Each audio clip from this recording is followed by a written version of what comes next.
माई बाबू के गले लगा के रोवेली चिल्लाली।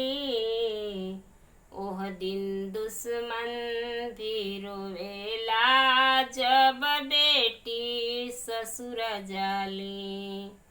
माई बाबू के गले लगा के रोवेली चिल्लाली। ओह दिन दुश्मन भी रोवेला जब बेटी ससुर जाली।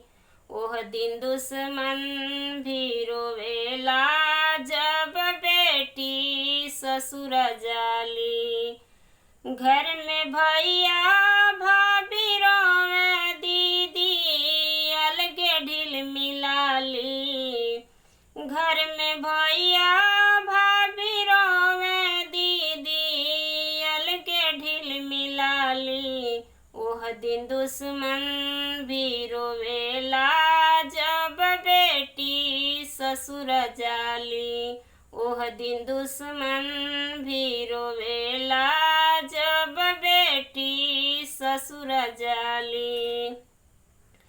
चाचा चाची के गले लगा के रोवेली चिल्लाली। चाची चाचा के गले लगा के रोवेली चिल्लाली। ओह दिन दुश्मन भी रोवेला जब बेटी ससुर जाली। ओह दिन दुश्मन भी रोवेला जब बेटी ससुर जाली। नैहर अंगना छोड़ी के बेटी पल में होली पराई।